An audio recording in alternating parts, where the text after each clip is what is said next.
Nous retrouvons nos invités Constant Lemou, analyste politique au Russe Donkovi, activiste panafricain, et Madame Adanou Kenyonsi, sociologue, analyste politique.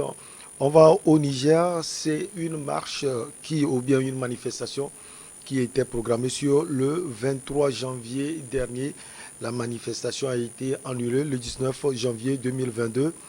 Elle aura lieu le 30 janvier à venir, marche organisée par le mouvement nigérien pour la promotion des peuples et la promotion de la démocratie au Ristonkovi. Quand on sait que les marches, les manifestations maintenant dans nos pays engendrent d'autres choses, on peut tout simplement dire que c'est une manifestation à haut risque au Niger. Euh, oui, c'est une manifestation à haut risque, mais après, je me dis, les manifestations, c'est comme une soupape, ça permet aux gens d'exprimer leurs ressentis. Et je pense que un gouvernement a besoin d'être attentif aux ressentis de sa population pour pouvoir canaliser les énergies, désamorcer les crises qui peuvent poindre à l'horizon. Depuis les sanctions maliennes, il y a un certain nombre d'organisations qui se sont organisées de façon à ce que les populations puissent exprimer leur soutien au peuple malien. C'est dans ce cadre-là d'ailleurs que un certain nombre de manifestations ont voulu être organisées au Burkina, qu'on voit des manifestations s'organiser au Niger, qu'on a vu d'ailleurs la manifestation organisée au Mali et même dans d'autres pays ailleurs. Donc l'actualité burkinabé, si vous voulez,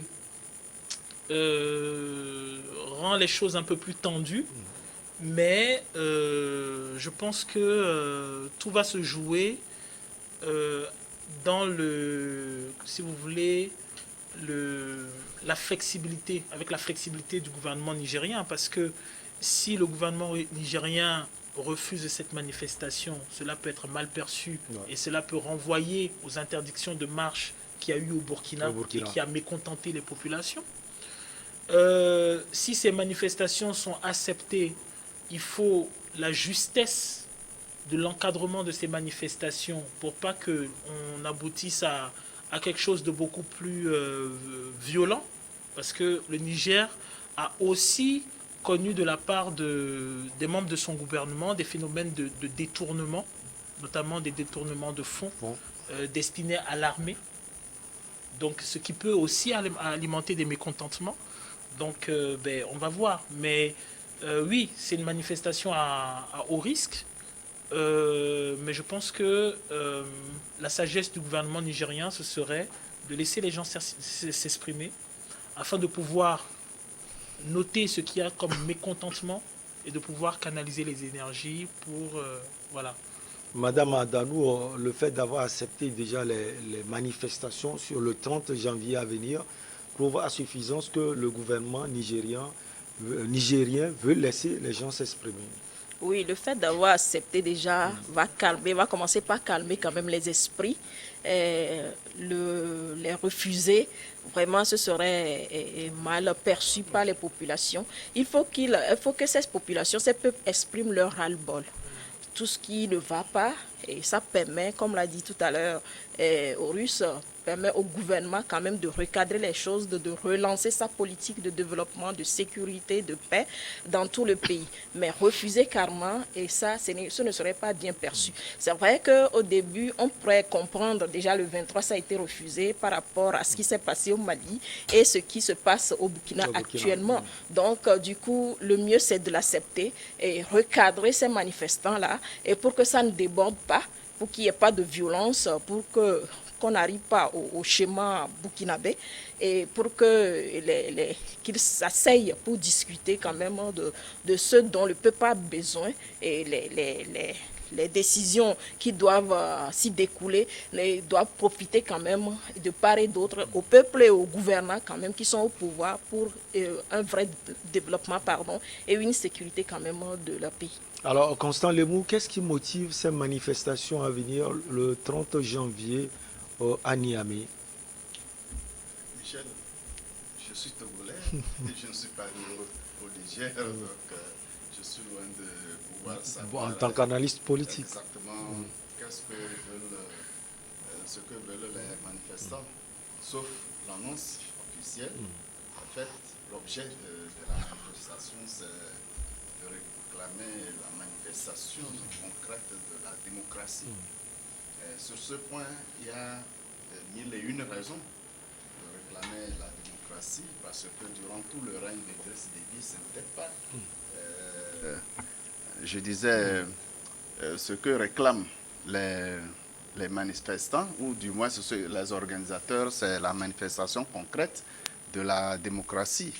Et là, il y a une multitude de raisons de réclamer, parce que pendant tout le règne d'Idriss Déby, il n'y a pas eu de la démocratie. C'était un bras de fer sur l'ensemble du peuple nigérien. Idriss Déby, c'est le Tchad. Pardon. Vous voulez parler de Issoufou? Issoufou, le président sortant. Même avant Youssoufou, c'était aussi de la démocratie au Niger, ce n'est pas aussi ça. Ce n'est pas au Niger, la démocratie, ce n'était pas aussi ça. Avec des coups d'État également. Youssouf est venu, il a fait un peu d'apaisement. Son départ du pouvoir par les urnes ont montré quelque peu qu'il a tenté d'enraciner la démocratie, mais ce n'est pas exactement la démocratie dans les faits. Sûrement que les Nigériens ne vivent pas la démocratie dans leur pays. Au quotidien, ils ne sentent pas la démocratie. La preuve aujourd'hui, le Niger est dirigé par un général qui n'est pas élu. Et pourtant, ceux qui devraient diriger le pays dans le sens de la démocratie sont là, ils sont vivants. Ils sont vivants. Le président de l'Assemblée nationale est là, son vice-président est là, le premier, le deuxième vice-président. Ils sont tous là. Oui. Pardon, je me perds toujours. Bazoum est là Bazoum est élu. Je parlais la situation au Tchad. J'ai développé beaucoup plus le Tchad plutôt que de développer la situation au Niger. Je reviens donc pour me rattraper parce que là, ça arrive même au grand. Après le président Youssouf, Bazoum est bien élu. Ça, nous sommes parfaitement d'accord. Bazoum est bien élu. Même si c'est controversé. Parce que Maman Ousmane aussi dit que Maman Ousmane pensait avoir gagné. Parce que chacun a eu sa compilation des résultats, sauf que la Cour constitutionnelle a donné, la CENI et la Cour constitutionnelle ont donné la victoire à Bazoum, ce qui est démocratique. Maintenant, est-ce que les Nigériens vivent la démocratie dans leur assiette, dans leur vie quotidienne? Est-ce que les Nigériens vivent la sécurité? Parce que là, l'insécurité dans la sous-région touche également le Niger. Rappelons-nous le déploiement de l'armada français vers le Niger, qui a été accueilli par des manifestations d'hostilité. Au Burkina et au Niger. Au Burkina et au Niger. Alors, il y a lieu de craindre un tout petit peu que ces manifestations que le président Bazoum a contestées en soutenant ouvertement le déploiement de ces forces militaires que conteste la population, il semble avoir un divorce entre le président Bazoum et sa population. J'en parle également de ses prises de position. Bien sûr, il prend des positions assez hasardeuses, souvent en faveur du dominateur, l'ancien colon.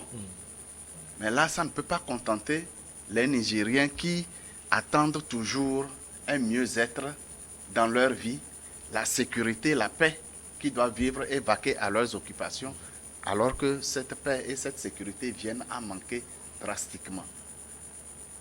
Les populations soupçonnent même que ce matériel militaire que déploie la France sert plutôt à alimenter les groupes djihadistes qui dominent finalement le terrain et mettent les populations en insécurité. Alors, quelle démocratie veulent exactement les populations nigériennes? Il y a lieu de réfléchir. Et ces manifestations, nous le dirons, Ce qui est sûr, le 30, ce sera dimanche, n'est-ce pas? Ah, bien sûr. Les manifestations seront sérieusement infiltrées par les forces de l'ordre et de sécurité. Parce que l'exemple burkinabé n'est pas loin, très loin de se répéter au Niger. Je le disais sur l'autre sujet, il y a nécessité de contrôler ce qui se passe au Mali. Il y a le Tchad du côté de l'Afrique centrale qui contrôle, qui donne une base sérieuse aux maîtres de la zone pour contrôler. Il y a probablement le Burkina qui aussi sûrement va servir de base de contrôle, puisque ouvertement le colonel a appelé le partenaire à un soutien. Il a appelé les partenaires. Les partenaires, et nous savons qui est le partenaire principal. Maintenant, s'il y a problème au Niger, il y a lieu de revoir le dispositif pour que tout autour du Mali, sauf l'ouverture de la Guinée, il faut qu'il y ait une surveillance pour ne pas perdre la zone. Sinon, si jamais le Mali qui a échappé, le Burkina, si le Burkina venait à échapper et que le Niger suit, alors on risque de vivre une seconde période de pieds noirs, de déferlement de pieds noirs. Ce qui sera assez préjudiciable pour la puissance, la 5e puissance du monde. Oui, non, en fait, c'est pour revenir que justement, c'est effectivement ce qui peut être dangereux, on peut dire, c'est justement ce ressentiment-là qu'ont les Nigériens par rapport à, disons, à ce convoi français qui aurait éventuellement tiré sur des Nigériens avec des pertes de vies humaines. Et il est sûr et certain que les Nigériens n'auront pas oublié cela. Et par conséquent, le président du Niger, qui a été élu il n'y a pas longtemps et qui a une position très ambivalente par rapport au rapport de son pays avec la France, peut être soumis à pression parce que forcément, à l'issue de ces manifestations, il va devoir s'exprimer, ou du moins quelqu'un de son gouvernement va devoir s'exprimer. Et c'est là où va se jouer, si vous voulez, une certaine finesse. Parce que je doute très sincèrement que les acteurs de la société civile nigérienne auront oublié le rapport conflictuel qu'ils ont avec l'armée française et qu'ils ont avec les grandes sociétés françaises d'exploitation des mines que sont Areva, en l'occurrence. On se souvient que le président Issifou avait déjà eu des problèmes avec cette société-là, dont il avait été le cadre. Il s'était fait taper sur les doigts justement parce que il demandait, comment dirais-je, un certain nombre de réajustements quant à la part du Niger dans les bénéfices de cette société-là. Et on se souvient aussi que son successeur, lorsque certains intervenants faisaient comprendre que l'uranium nigérian intervenait beaucoup dans la construction énergétique de la France, on se souvient donc que le président nigérien contestait plus ou moins cela en relativisant et ainsi de suite. Donc ce sont des choses, on verra à partir du 30 comment le gouvernement nigérien va gérer cela. Vous voulez une dernière réaction sur le Niger? Oui, c'est par rapport à ce coup de force qu'il y a eu entre la population lors du convoi, du matériel français vers le Niger, et où il y a eu des morts. L'enquête n'a pas encore, les enquêtes n'ont rien donné. Donc la population n'a pas oublié ça. Et le président doit s'attendre quand même à écouter à la réaction vraiment pas trop quand même jolie de la part de la population. Donc elles vont lui faire comprendre vraiment son manque d'engagement vis-à-vis de la population en ce qui concerne sa sécurité et sa paix, son développement.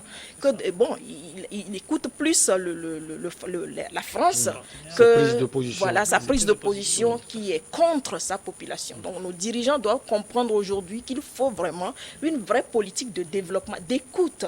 Il ne faut pas prendre seulement des décisions unilatéralement. Il faut écouter, discuter avec la société civile, discuter avec toutes les forces vives de la nation pour quand même sortir des trucs, des décisions qui profitent quand même à toute la population, y compris eux aussi. Sinon, on va se retrouver toujours dans ce cercle vicieux-là. Un coup d'État aujourd'hui, bon, on fait un autre demain, et puis bon, l'exemple est donné là. Donc du coup, il faut qu'ils quand même s'asseyent avec une bonne volonté, une volonté manifeste quand même, de pouvoir quand même écouter leur peuple, soutenir leur peuple, leur apporter quand même leur soutien, que de se bunkériser dans les capitales et refuser quand même de sortir et voir. Et mon peuple a besoin de quoi? Moi j'ajouterais... Oui, sans problème, vous pouvez ajouter, Constant aussi veut ajouter, mais on marque la petite pause et on revient. Ok, d'accord.